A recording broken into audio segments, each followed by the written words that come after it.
For the regular city council meeting for July 22nd, 2025, please call the roll. Councilmember Adler. Here. Councilmember Joanette. Present. Councilmember Rubio. Here. Vice Mayor Veros. Here. Mayor Armstrong. Here. Thank you. All right, if everyone would please join me for the Pledge of Allegiance.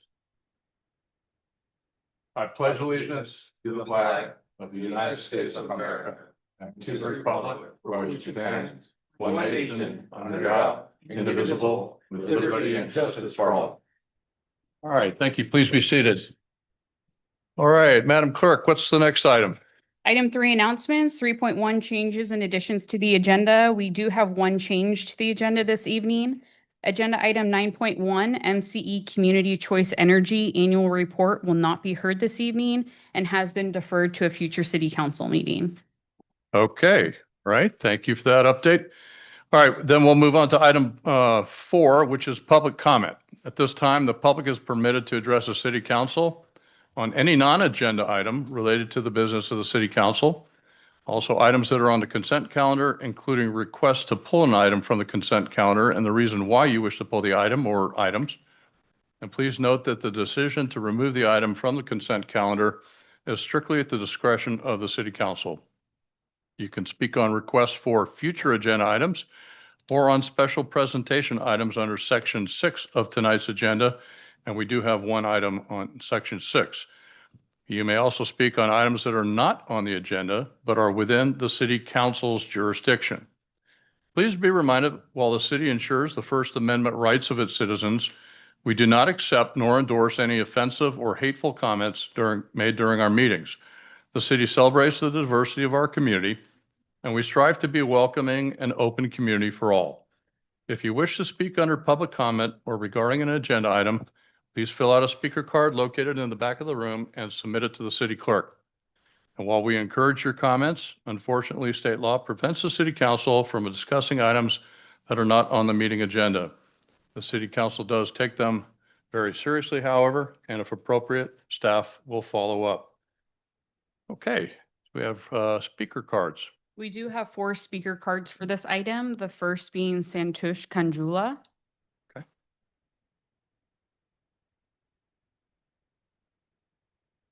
Good evening, council members. Good evening. Mayor Armstrong, Vice Mayor Veros, and council members Adler, Mr. Rubio, and Joanette.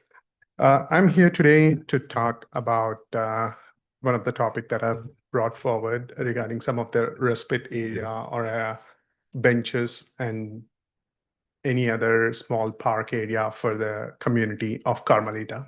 Carmelita community is built by Toll Brothers on Doherty, which is close to the Doherty and Bollinger intersection Safeway.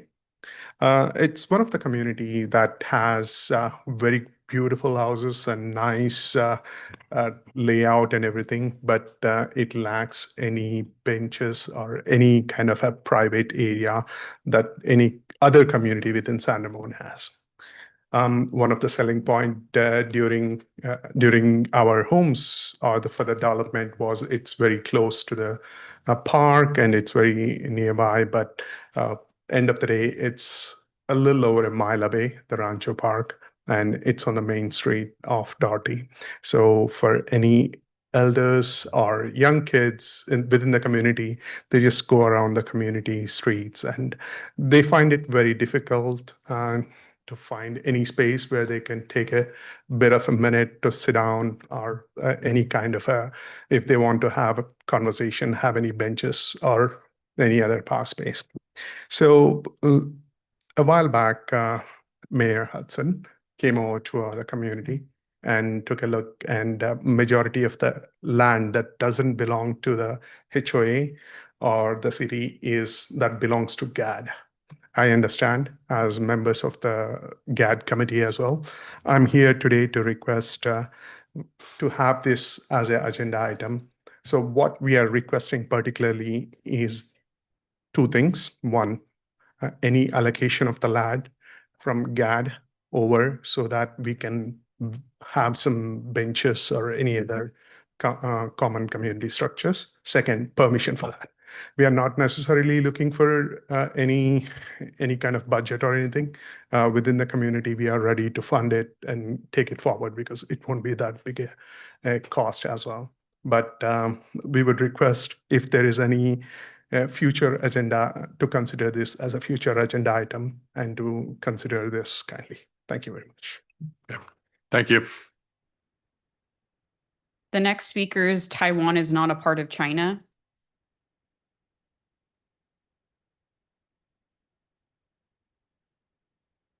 I know whatever I request is not going to be honored, but I'm going to say anyways. I wish to pull consent agenda 5.2, 5.3, 5.4 because it was discussed in violation of the Brown Act, not allowing the public to participate in public meetings by having concurrent meetings for the finance and policy executive meetings back to back, so that when I was asking questions, the city manager walked in and forbid the staff to answer my questions.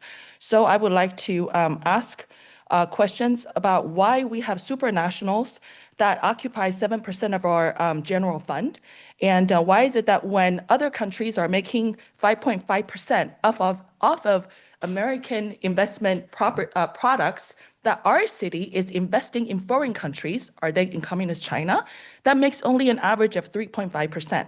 It is also a shame that you guys have defunded our police by cutting their funds so that we have less and less police officers because you're not properly managing our finances. I wish to have everything that is currently now discussed privately in a finance committee to now officially agendized for a future city council meeting so that everyone can see. Furthermore, we are no longer having Chinese virus. We should stop using Zoom. Whose founder went to the University of China Mining and Technology University, which has roots with PLA. So please stop. This is not a state nor a city of Communist China. This is the United States of America. Stop using platform that has nothing to do with our government businesses. And I wish all of you to please honor Brown Act spirit, which is allowing the public to participate and ask questions and have you guys answer to us, taxpayers and residents of the city, why you are investing our money the way it is. Furthermore, I oppose the city manager continue to use his influences to try to hire private consulting group to increase public's ability to appeal. Now it's going up to $4,500. I had to spend $2,500 to oppose you guys from putting in communist Chinese Sandbox VR in our city. And I was denied because you guys are communist Chinese now, all in the same basket. And he is more communist Chinese than I've ever seen. It is just shameful. So please agendize properly all the financial items that are currently discussed and presented by Ms. Miaosha Zhou in the Finance Committee here in the public meeting where everyone can see, including Communist China. Thank you. Thank you. Next speaker. Shirag Kathrani.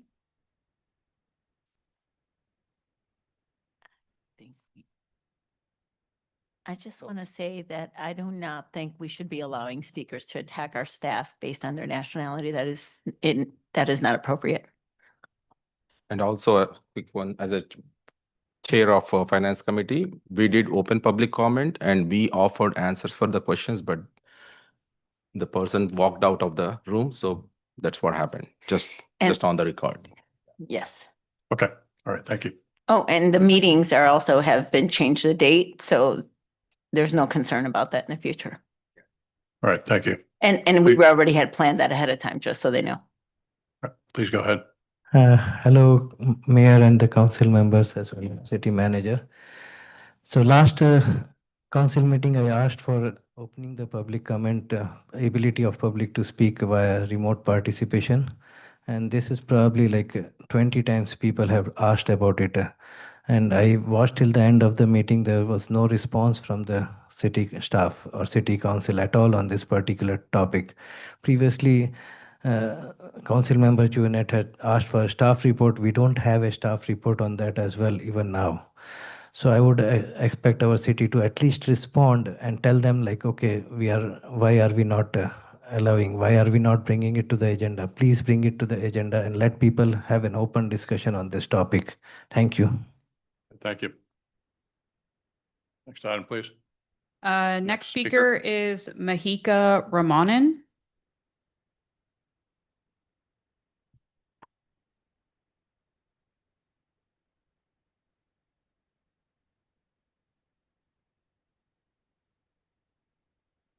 Hello, Mayor and Council members. I'm today's youth.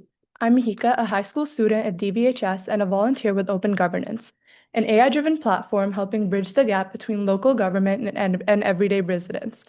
Through volunteering at Open Governance, I've seen how many people take the time to speak here and how many more want to stay informed but don't always have the time.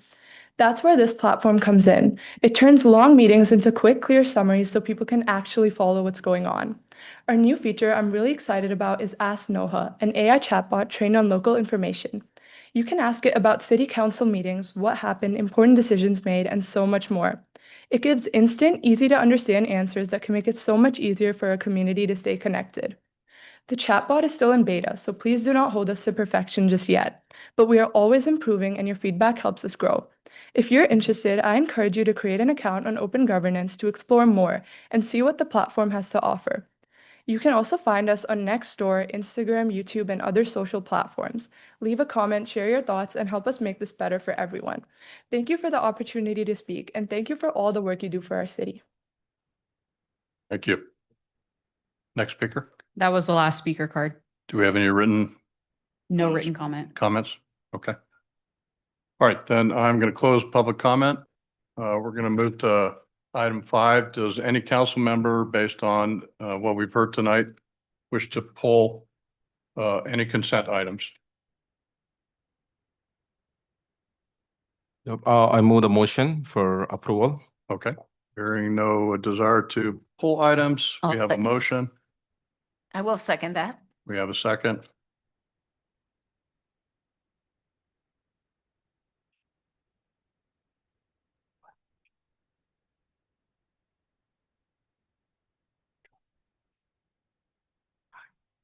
He pushed it already. Richard pushed seconder. Okay, all right. Consent passes unanimously, and we'll move on to item 6, which is the welcome of Henry Perez Alonso as the new Director of Parks and Community Services Department, and City Manager Steven Spadowski. Please do the introduction. Thank you, Mayor and members of the council. This evening, I am pleased to introduce Henry Perez Alonso as our new Parks and Community Services Director. Many of us are already familiar with Henry through his many involvements with the city and the community throughout the years. Henry is also a 12-year resident of the city of San Ramon. He brings more than 30 years of experience in parks and recreation services, recently serving as the Recreation, Arts, and Community Services Director for the town of Danville, I believe for the past 13 years. And prior to that, he also served as the Recreation Coordinator for the city of Mountain View for 12 years. Henry received his Master's of Science in Hospitality, Recreation, and Tourism from Cal State East Bay, although I do like to refer to it as Cal State Hayward. Will always be Hayward in my heart, but I won't hold that against him. Henry is also a Marine Corps veteran, and when I asked Henry about what the mission of the Marine Corps was, I was surprised. I never knew it was to bail out the Army. That Just well, they I had to they- throw that zinger in there. They are part of the Navy, though. Yeah, and we're fortunate that Councilmember Perkins is no longer here because I'm Yeah. sure he would have a few zingers as well. Yeah. But with that, I would like to turn the floor over to Henry to say a few words. Welcome, Henry. Thank you, Stephen. And good evening, Mr. Mayor and council members. Just so pleased to be here and really be a part of this community, even more so, knowing being here not only as a resident, but then being able to serve those residents on a daily basis, not just through a committee, not just through any boards, but really just to be able to be here and promote what the Parks and Community Services Department does to really offer that opportunity for people to play and relax and just recreate in their own home. So really looking forward to that opportunity and more specifically working with an amazing Parks and Community Services staff. It's one of those things I told them, and I tell people all over, even my colleagues from outside this area, that I've really walked into leading a group of all-stars, which is intimidating and yet exciting all at the same time. So I'm really looking forward to working with the city staff that we have us here, as well as our department heads and everybody that makes this thing go, and with you as well. So thank you. All right, welcome. Any welcoming comments from any of the council members? Welcome, Henry. Okay. You want- I'm just excited for you, Henry. It's great to see you moving up the ladder, and you've been here with us for a while, so it's great to have you with the background and the knowledge you bring and the passion you bring to this space. So I'm excited to see all the great things you'll be bringing to the city. Thank you for your service. Over on this side. And welcome, Henry. Parks is the kind of the heartbeat of our city and brings everybody together. So we are very glad you're with us and look forward to working with you. Welcome, Henry. Good job, Steve, plucking him from Danville. Been working on it wait, I shouldn't say I've been working on it for years, no. But it was great to have Henry fill in the shoes. Absolutely. So great community service that you've been doing for our community, and looking forward to work with you. Thank you. And I'll also echo the welcome. Great to have you on board, Henry. You are joining a great team. Yes. And you know that, and we all know that. That team, that Parks and Community Services team, they're the ones that really touch the people in a real tangible way with all the services and programs. So you got some big shoes to fill, but you got a great team, and you come highly recommended, and you've got a strong reputation. I've known you since years ago when I took the Leadership San Ramon Valley course. And we're really looking for great things to continue to come out of the Parks and Community Services Department under your leadership. So welcome. Well, thank you very much. Appreciate it. Okay. All right. What's the next item, please? Item 7, deferred consent, we have none. Item 8, unfinished business. 8.1, public hearing resolution number 2025-090, confirming Building and Safety Services Division statement of expenses for unpaid fees and fines. Staff report by Josh DeMello, supervising inspector. All right. Hello, Josh. Good evening. Good evening. Good evening, Mayor and members of City Council. I'm here tonight for the resolution of levying the special assessments for unpaid fees. The Building and Safety Services Division is responsible for the abatement of property maintenance violations and to assess fees that are related to non-compliance. This is related to nuisance abatements per the city ordinance. Initially, a courtesy door hanger is provided stating the violations involved and requiring compliance. Contact information for code enforcement is provided with the courtesy notice. If property owners do not contact staff and does not correct the violation, a notice of violation and order to comply is then posted on the properties and mailed to the owner of record. All property owners receive an opportunity to appeal these violations. None of these property owners have taken the opportunity to appeal. If the violation still exists, the property owners have not communicated with staff to request an extension, code enforcement moves to notice of cost. When owners do communicate with staff, we do work with them to provide reasonable extensions as needed. But when they don't communicate with staff and deadlines are not met, additional fees may be added. The property owners have an opportunity to appeal those fees as well. None of these property owners have taken that opportunity to appeal either. The properties before you have received the notice of violation, an opportunity to appeal. They've received fee notices and additional opportunities to appeal and have not done that. Our property nuisance abatements are complaint-based. We do not have staff out looking for cases.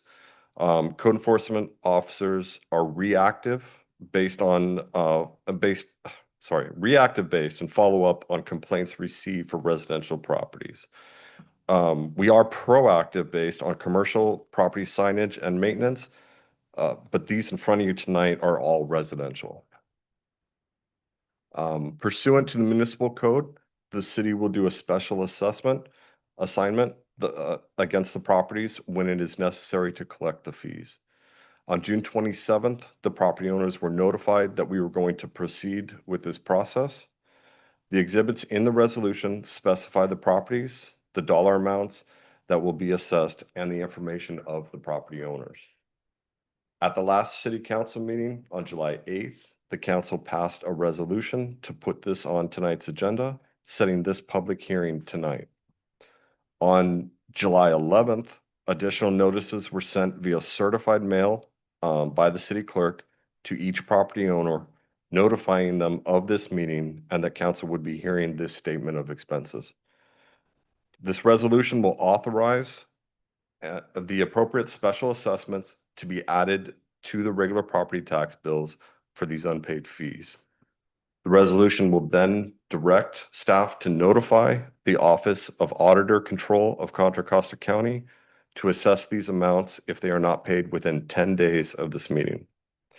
While our staff are very flexible working with property owners to get items addressed and abated, the fees process is another option.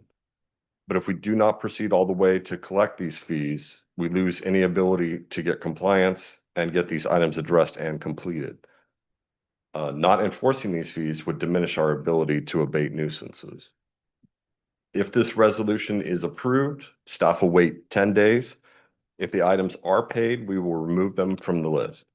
Any fees remaining will be forwarded to the county assessor for attachment to their property taxes, and the city will receive payment of fees when the property taxes are collected. This concludes the statement of expenses, and I'd like to thank you all for your time. All right, thank you. Let's go to, before you sit down, see if hang on. Let's see if staff has any, council has any clarifying questions. Thank you, Mayor. Hey, Josh. Quick question. So we're doing the tax assessment in lieu of liens, I assume, right? Because, okay, so we're not doing liens anymore, so assessment. Is there an additional fee from the assessor, like an interest fee or a penalty on top of the penalty, on top of this fee? So they charge us administrative fee that's approximately less than 1%, but any late fees they collect and they keep. They collect and keep, okay. But we get made whole.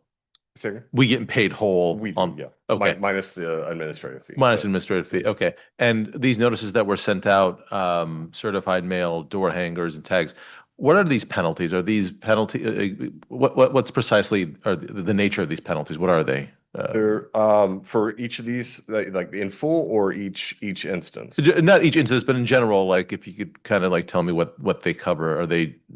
So the door hanger states what the violation is and to fix it or communicate within 10 days. If that's not done, staff goes up and verifies and then applies a fee if that's where the order is posted. And then again, another 10 days.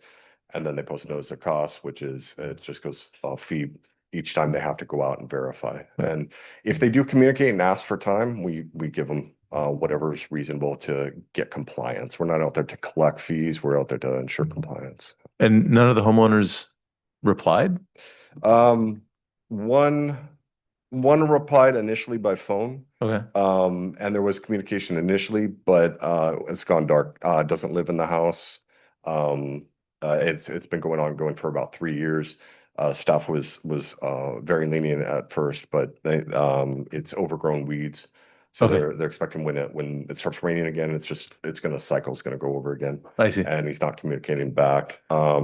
One is in compliance, but didn't reply until after the second posting. Okay. The other two have not. Other two have not. Yeah. Okay. All right. Thank you, Josh. Any other questions? I've got, I guess, one question. It looks like, looking at the addresses, one is in like the Mirabella neighborhood, one's in South San Ramon, one's near Quail Run Elementary School, and the other one is, I think, in Canyon Lakes area. At least 3 of those 4 I thought were in HOAs. Is it not the responsibility of the HOAs to enforce those standards? It falls on the city to do the code enforcement for? Separate agencies. The city has their ordinances, the HOA has their requirements, so they're probably in violation of their HOA as well, but it's. Okay, so we do have jurisdiction to enforce on in those areas. Okay. All right, thank you. And then maybe similar to Councilmember Duenas' question.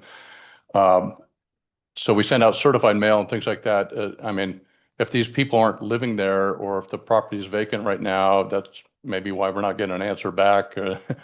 But what, do we get answers back traditionally and they or not? We have received one verification of receipt of certified mail. It is mailed to the property itself and what's listed by the county as the owner of record. So if they're where they receive their property taxes, they're being notified at that address as well. Okay, so it's a renter or something like that. Okay, all right. Thank you. I have no other questions. Sorry, I have one clarifying question. I apologize. These owners, sometimes the deeds are held in trust. The owners, maybe they don't live there. I'm just wondering, do we have validation that, that we're sending it to the right people if it's by mail? I know it's to their address, but if they don't live there. Yeah. Is sometimes the deed will say it's in trust. It's to the address and the contact. So if it's on a trust that's being sent there, okay. These are being sent to a direct, all four of these are being sent to a direct person. Okay, thank you, Josh. Thank you. Sorry, man. And if they are if they're paying like property tax, whatever the address, right? So that's the address we are sending. Yeah. So if they're paying property tax, that means they are seeing their mails. So fully. Yeah. Obviously an expected number on your property tax, you see a higher number, it catches your attention, and we've done everything to get their attention up to this point. So that's why it's put on that. You have a clarifying question? I do. I know this has come up. I was on the HOA board for years, and we had this come up with homeowners, and often they weren't there and their property started getting run down, and we would assess, fees. But I'm wondering, is this something where the HOA maybe asks you to come in to further move it along, or is this something that you are just aware of and you act? They're resident complaint based. These have not been requested by HOA. I guess they could file the complaint themselves. Two of them are one started that way, and two are initially they're no garbage service. So ACI notifies us when the account is behind and they're not picking up garbage, and then we go out and remind them that they need to have garbage service. They're required to. So we're doing this by the book. I mean, we're taking the steps we need to do to rectify the situation. So, all right. Well, thank you. And my understanding is if they're not paying their ACI bill, then ACI at some point is going to come and pick up the garbage cans, and they take their own action as well, I believe. So. Yeah, they usually just notify us, and then it's an account. There's a balance due, so obviously it can go to collections and so forth, but they notify us to follow up because our ordinance requires garbage service. Yeah. Okay. All right. Thank you. All right. There's no other questions. Then I'm going to open up the public hearing on this. Can I get a motion to open the public hearing? I move on. I'll second that. Okay, we have a motion and a second. Okay, public hearing is now open. Do we have any speaker cards on this item? We do not have any speaker cards or written comment for this item. Okay, can I get a motion to close the public comment? I'll move to close public comment. Motion and a second.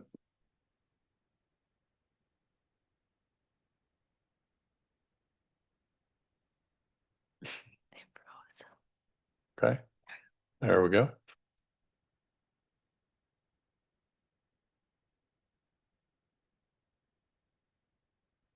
Okay, it's adopted also. So public hearing is closed. Do we have any discussion by the city council on this item? I just have a quick comment, Mayor. If there's overgrowth of vegetation, does the city go, I can't imagine the city goes on the property and takes care of that, but it would be a fire hazard, I'd imagine, right? So what, does the fire department how do we rectify something like that? Like if there's overgrowth or there's a hazard? Reach out to them if there's a hazard with the fire department, finds necessary, the fire department can follow up, like, again, a separate agency, but usually it's through code enforcement. We just continue to notify them and reach out to them and do things like this. But nobody goes out there with like a weed whacker and cuts off. I see. Okay. Okay, thank you. It's the homeowner's responsibility to maintain the property. Understood. If I could just add to that, if it does get severe, then the city can go the route of getting an abatement warrant and then get on the property that way. That's the word I was looking for. Thank you. That was an abatement warrant. Thank you. Because I think it's a trespassing issue. No, it totally is a trespassing issue. And I was not suggesting that either, but it was that abatement warrant because the emergency situation does qualify for that. And that's what I was concerned with. Okay, thank you. Any other discussion? Okay, can I get a motion to approve resolution 2025-090? I move the motion. I will second that. Okay, have a motion and a second.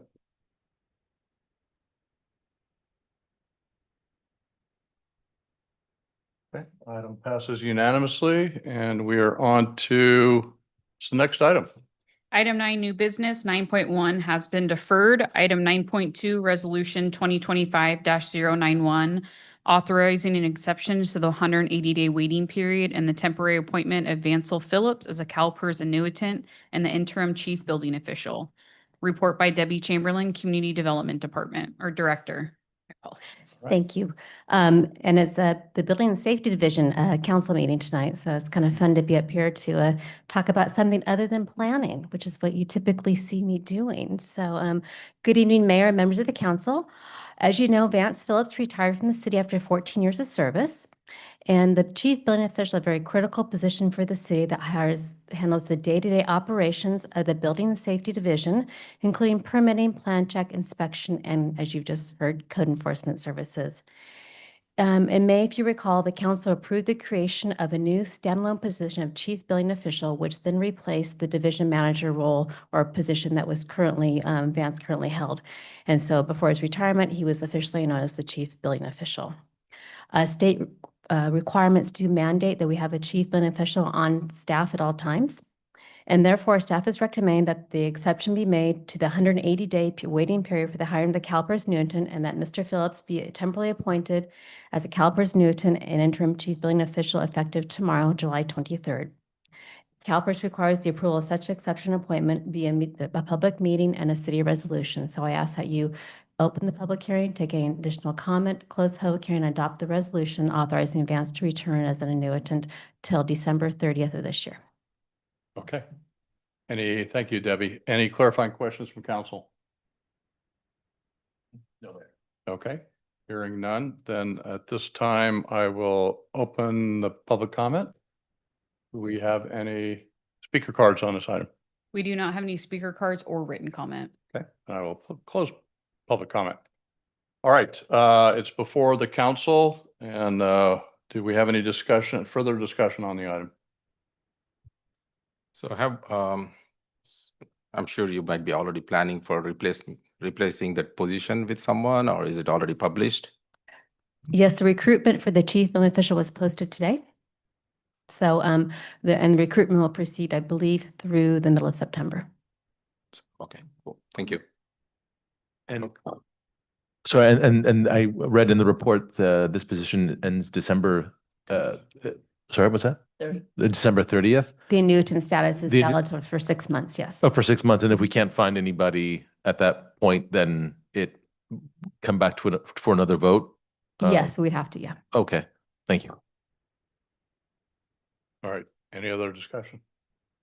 Okay, can I get a motion to approve resolution 2025-091, authorizing exception to the 180-day waiting period and temporary appointment of Vancel Phillips as CalPERS annuitant? So move. Have a motion? I second. Have a second?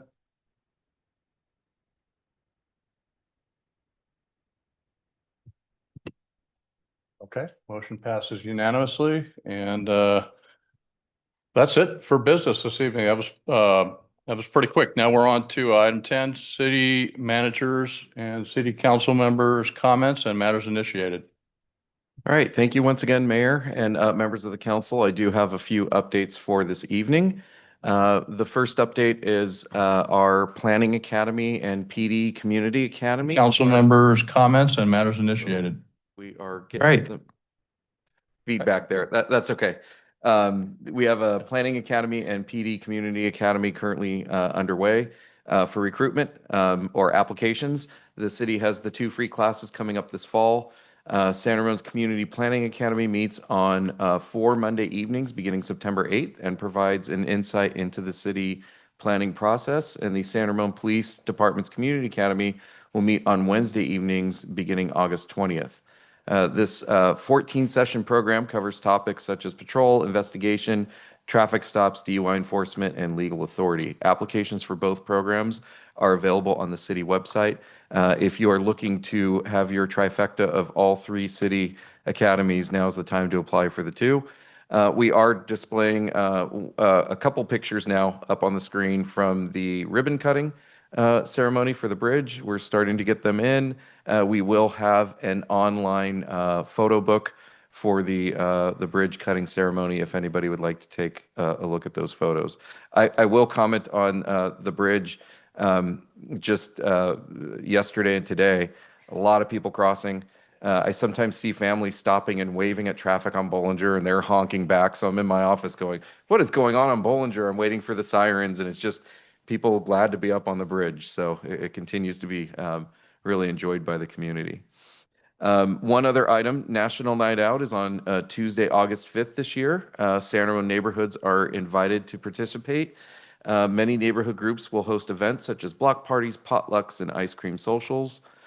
Police and other city representatives will visit registered neighborhoods throughout the evening to support and connect with the community. And you can learn more and register your neighborhood for a visit from PD by visiting the city website. And with that, I guess we'll leave the photo up for the remainder of the update. Thank you. All right, thank you very much, Stephen. All right, let me start over on my left over here with Councilmember Adler. And this is comments, and we've probably been to a lot of the same events, but add your touch to it and any matters initiated. All right. Went to the Library Advisory Committee meeting on July 10th, and they are asking for feedback. And this was something that Steve Cox presented, asking whether the advisory committee thinks it would be useful to conduct a new survey to solicit feedback from the public about our library services. And the last time we did this was in 2012. But of course, our population has changed a lot. So I think I thought it would be a good idea, and the committee agreed. They're going to do the feedback by on-site, online, and focus groups, and also looked at whether the public knows what services are available, and we want to survey different groups who may not have access as most people do to the library. So we're trying to get everybody involved and look at, for instance, low-income housing units. And so it looks like Steve is going to, he was given the go-ahead to do that. So he's going to take a look and come back. Also, let's see, they also approved the Next Story Walk, which is at Central Park. It's a great way for families to get together and read a book outside. And they chose for the fall, it's called the Leaf Thief. So it's appropriate for the fall colors. Also on July 16th, Policy Committee meeting, which is chaired by Robert. He actually probably has more input about that than I do, but we discussed our city's appeal fee structure, looking at what other cities do, looked at the fact that, these appeals do take time and there is a cost involved by the city. And so, we looked at what happens when the planning committee reviews a developer's housing project. And then, the approval of something like that would take, a year up to 18 months. So if there is an appeal, we want to make sure that we're being fair and our costs are appropriate. Also, one other aspect is the SB 330, which requires a timely processing of housing permits that follow, the zoning rules. So that's why we need to be careful about that. Also went to the July 16th San Ramon Arts Foundation, and we were looking at upcoming foreign film series, which is going to be on a Friday in February, and the consensus was to have films that kind of had a lighter side, a comedy realm. So they're going to do that. I think the last thing pretty much is the Contra Costa Sanitation District authorized manager to execute a new regional service to up to 5 years. This is for continuing providing service to to students for educational programming that students can get involved in and understand the service that Central San does. And also discussing Bring a Child to Work Day. It used to be called Bring Your Daughter to Work Day, but they've changed that slightly. And the objective is to educate the kids and also the parents about what the sanitation district does. Of course, also the grand opening of, as the pictures indicate, of the Bollinger Canyon overcrossing for the Iron Horse Trail was a great experience. Presided on, conducted by the mayor, kind of brought everybody together and talked about the history of that wonderful event that led to the opening on Saturday of the bridge. So great community start. Everybody was there, had a good time, and this is going to be great for our community for safety and time saved. So that's pretty much it for me. Thank you. All right, thank you. I'm going to go to the other side. Councilmember Schwandt. Thank you, Mayor. Were there any Mardi Gras beads being thrown over the bridge? Okay, good. Let's not have that this year. Okay. I'd like to, under matters initiated, if I may, I want to follow up on a couple of items. If we can, the staff report for the Zoom meetings. I'd like to discuss that if we can. Councilmember Duane, if I recall correctly, we at the meeting discussed submitting a memo to the council, which the city attorney did. That's right. Yep. So that did go out Okay. in the city attorney. That's So right. are you requesting something different than that, or? No, I maybe I jumbled the words up. I was, yeah, we got the memo. I guess what's the next step after the memo? It's at the pleasure of the council. If you want to agendize it, you can for another meeting. You can also report out, I don't know. I'd get direction from the city attorney about reporting out from a city attorney memo. Yeah, that was my next point was on the reporting out is. Yeah, if you want to discuss with me about reporting out Okay. the next time out, then we can certainly do that. That's what I have to do. Okay. Okay. Yeah, thank you. Mhm. I like to do that. Thank you. And then there was a discussion about benches that Santosh, thank you, brought up. Santosh had brought up. I maybe I misheard something about your community talking about requesting land. I didn't hear that part. Okay. So that's a GAD issue? Yeah.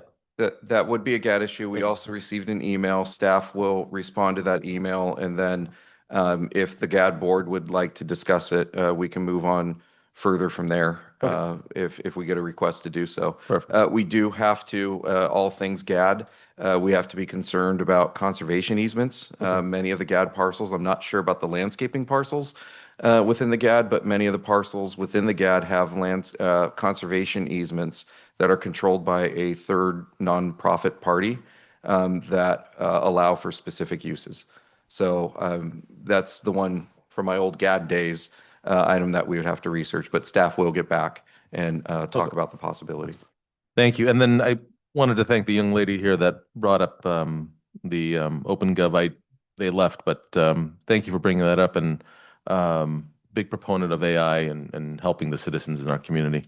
As far as community events, Councilmember Adler mentioned we attended the policy committee, and the topic on that review was the fee for the permitting. As we know, it's $4,500. It was brought before us. It is a balancing act because I've asked the staff to come back see what other cities do. We also want to be fair to the other taxpayers, where if we don't want to pass on the charges to the other taxpayers if the fees come in and they don't cover the costs, and then we end up passing it over to the taxpayer. So we're looking into what other cities do. That was on July 16th. On July 19th, we had the bridge opening. Thank you for everyone that was there.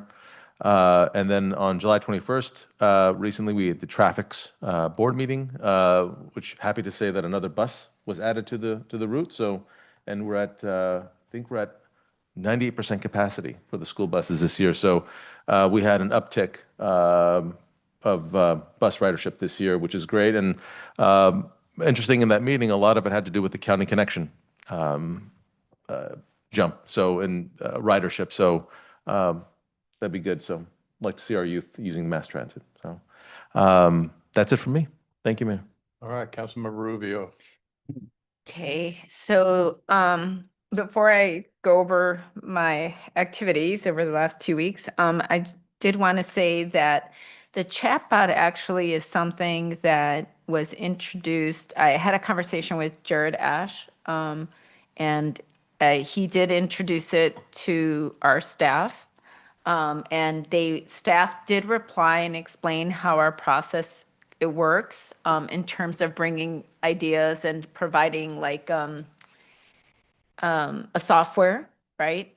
So he was given instructions on how to do that. I don't know what the status of that is. If he's applied, has he put anything forward? I'm unaware, but with anything we do with services, go out for requests for proposals as a public agency. If we were to add a new feature, we are looking at technology enhancements throughout the city, and in the process of developing a technology master plan, because there's many things on the list. I know our website could use a refresh. That's a major undertaking, and we may be looking at items at that time. Okay.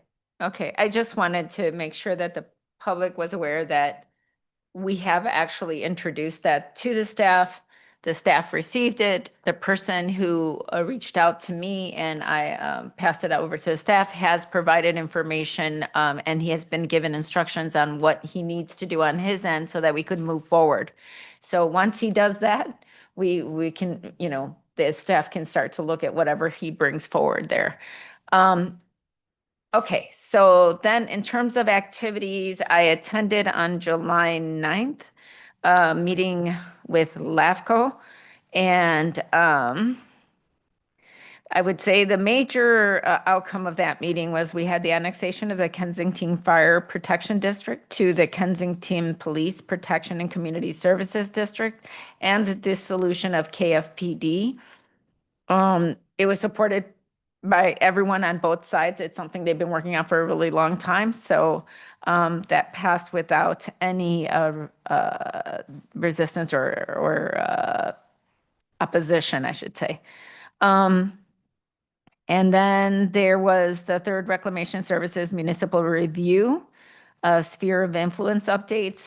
Main thing that was discussed there on that front was wanting to bring more transparency from those entities to better understand sort of what they're doing and what their undertakings are, because I think there was a lot of questions around that. And then we also confirmed Contra Costa LAFCO holiday schedule. They wanted to consider adding Juneteenth to their holiday schedule, which they did authorize and approve. And then that was pretty much it, I would say, about that. And those were the main action items. And then with Vice Mayor Veros, I attended the Finance Committee on July 16th. We discussed a draft fiscal year 2025-26 statement of investment policy, as well as the City of San Ramon quarterly investment report for the period ending June 30th, 2025.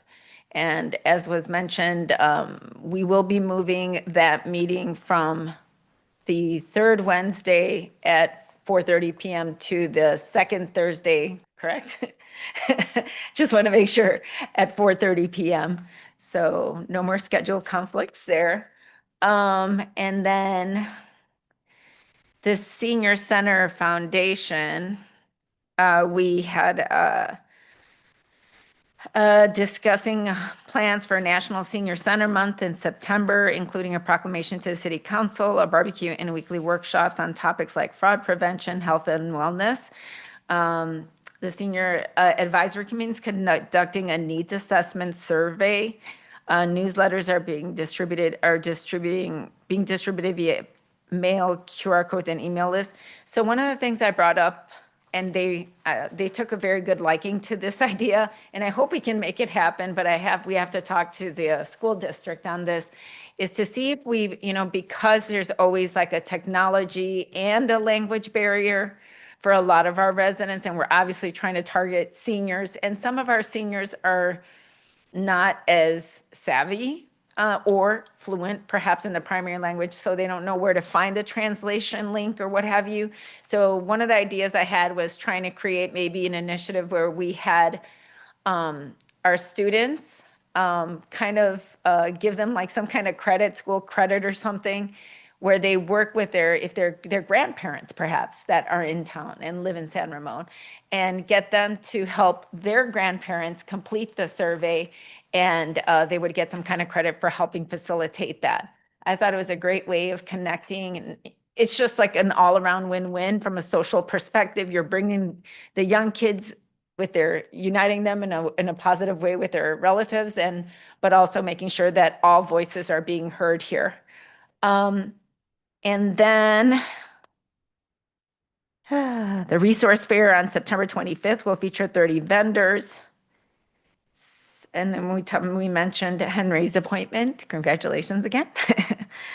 And then unfortunately, the Halloween bingo had to be canceled. There was a schedule conflict with Dublin. They had an event scheduled, but they were adamant that this is not going to happen next year no matter what. So they're going to make sure Halloween bingo happens next year. So, and then I did the Contra Costa Board of Directors meeting on July 17th. Just major highlights. We had a recognition of our departing board member, our former mayor, Dave Hudson. Obviously many people have known him for a while, and 25 years here on council is a long time. So, and he served on that board as well for some time. So he did get a plaque and a lot of recognition and positive comments from our members. We also appointed a nominating committee for election of the county connection officers. So Robert Storer will be the chair in the upcoming year. Laura Hoffmeister will be the vice chair, and Tim Barley will be the secretary. He's from Martinez, and Hoffmeister's from Concord, and Robert Storer's from Danville. And then we discussed briefly our August committee and board meetings, which of course, like many people like the council here, we're taking a break from our second meeting in August. And we got some legislative updates. I will just name them, and if you're interested in researching more, for the sake of time, I will only list the 4 priorities were AB 394 by Wilson, SB 63 by Wiener, Eric Wynn, SB 71 by Wiener, and then there was SB 707 by Durasco.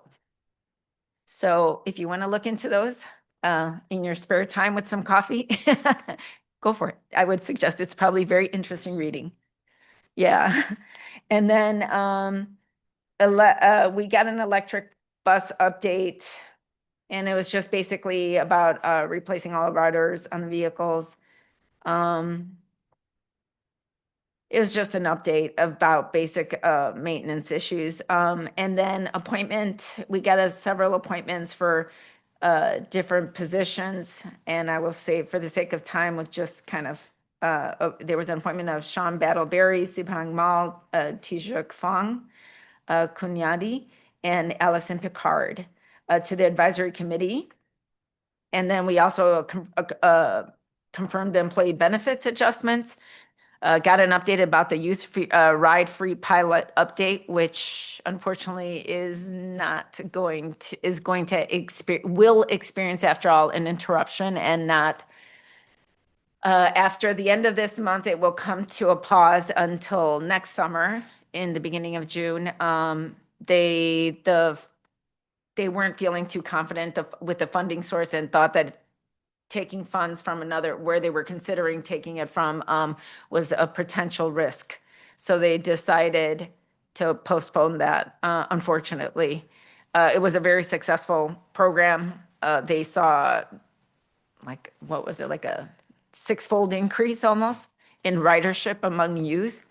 I hope they can, when they bring it back next summer, they can keep it without interruption. And then last thing was the approval of Swiftly software license renewal. And then, of course, I was there for the Bollinger Canyon Road Iron Horse Trail Over Crossing ribbon cutting event. And then on July 21st for the Tri-Valley Transit Committee meeting.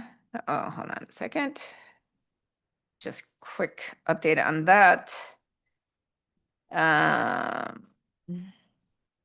So just basically approving the cash balance policy, the bylaws, updating them, and we also went through the dates for 2026 and approved those. And then we had a review of the monthly revenue and expenses statement, the LAIF reports and mechanics bank statement, and that was all reviewed. It was the fastest meeting I've ever experienced in my life. It was 10 minutes long. So if you were even a couple seconds behind schedule, that would be bad. So that was about it. That's my report. Thank you. Thank you. Over to Vice Mayor Veros. Okay, July 17th, attended MC board meeting. Two key items. One of them, the first one, is going to impact some of the customers who are using Deep Green premium service. Just a quick background, MC offers 3 main services: Light Green, which is a default 60%, Deep Green, which is opt-in, and then local solar. In this case, Deep Green is always getting subsidized by Light Green. And this year, not this, but 2024, Deep Green is under collection of $10 million. So to address this, they have proposed 2 options for us. One is to increase Deep Green premium from 1 cent on top of Light Green charges to 1.50 per kilowatt. And then the option B was from 1 cent kilowatt to 1.25 kilowatt, but considering the financial burdens, so based on that, and also not to discourage people from using Deep Green, we approved increase of Deep Green premium from 1 cent kilowatt to 1.25 kilowatt, which will be on effective October 1st. So that's one. And the second item is about renewable energy pilot product. So currently MCE is already providing Deep Green, but then starting 2028, MCE will be required to report all emissions associated with previous year's generation on hourly basis. Currently they are doing 24 hours, but in future they need to do 24 hours hourly. So at this point they are doing a targeted 400 customers or accounts, which includes municipal accounts like town, city. It may include our San Ramon City, county account offices, libraries, housing facilities, fire departments, and this is purely to test pilot for their 24/7 Deep Green energy usage. So that's on that. The next one is, as Council Member Rubio already touched base on Finance Committee meeting on July 16th. In addition to her updates, a quick one is the first item that we touch base is about our investment policy. As there are no changes to our guiding principles, it is the key is always safety of the principal, liquidity, and market rating. So we are continuing with the same policies. And then on quarterly investment report, total city funds right now is 97.5 million, and the performance is pretty good. We are at 3.54. And also our portfolio aligns with adopted investment, because one thing is, like, when people ask us, oh, why don't we invest in XYZ? Why don't we do this and that? I want to make sure that you understand we need to follow the guidelines and the investment policy that we have as part of our guidelines or rules. Okay. And then on the community side, July 10th, attended the AI Foundry third monthly event. We had a keynote speaker, Michael Harris. He presented on robotics, how the robots are evolving on the version wise, and also had an opportunity to meet our local entrepreneurs, venture capitalists, educators, and students at this event. This is a monthly event, happens every second Thursday in our Bishop Branch Foundry. So that's one. And then the last one is, along with all council members, attended our overcrossing, Iron Horse Trail overcrossing. Fantastic job, staff. Thank you very much for organizing such a great event. That's my report. All right, thank you, everybody. I'll go back to July 10th. I attended the Contra Costa County Mayor's monthly meeting. It's all 19 mayors in Contra Costa County. We got an update from the District Attorney, Diana Beckton. She talked about the organization of her department and the different activities and things going on with investigations and major crimes task force and superior court operations and things like that. On Wednesday, the 16th of July, I attended a Contra Costa Transportation Authority board meeting.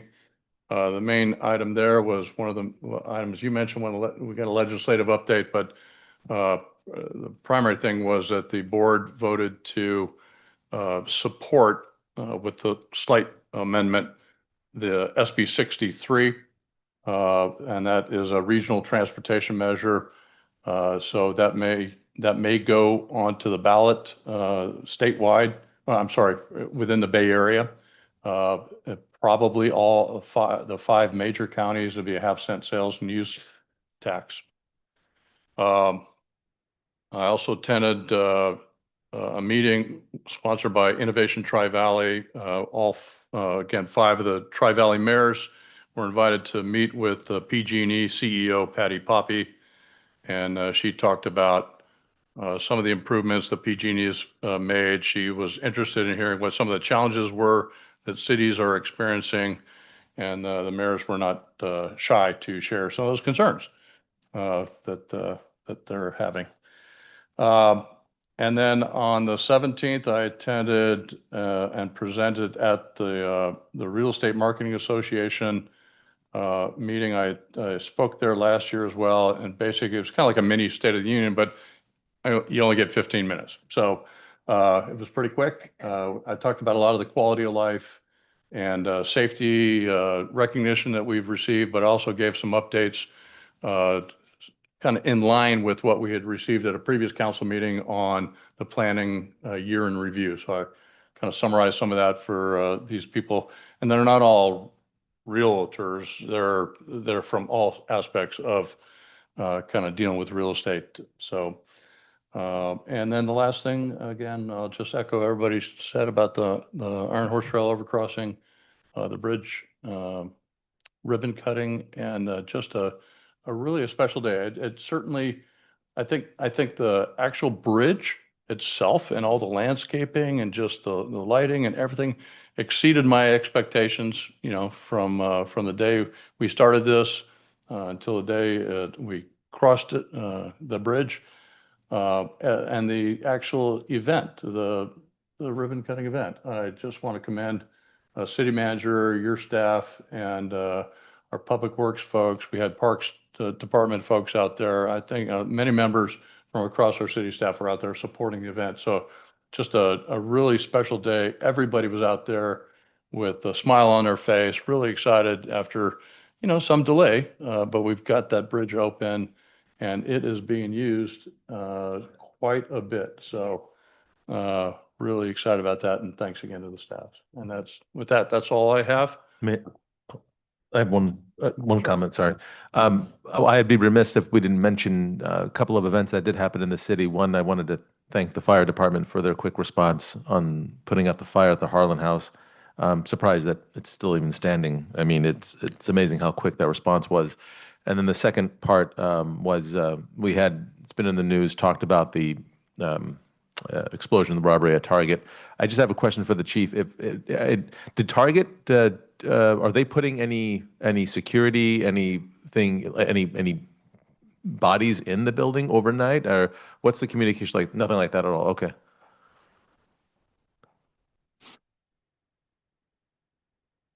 So just to comment really quickly on it, the building is empty overnight, but it is managed by off-site security through different alarms. So the alarm came to us through Target's corporate security based on a glass break and a motion sensor inside that they received in their security center. I don't know where that security center is, but it is managed off-site. So the building was completely empty when the incident occurred. I see. Okay. And no injuries were reported. No injuries. No injuries. And I noticed there's a black sash on it. Anybody passed away recently or fallen officer? This is for the Oakland parole agent that got killed in the line of duty last week, as well as the 3 Los Angeles Sheriff's Department deputies that were killed in the explosion at their facility. At their facility, yes. Okay. Thank you. Thank you, Mayor. Okay. All right. Well, thank you. Our next regularly scheduled meeting is on August 12th. And with that, this meeting is adjourned.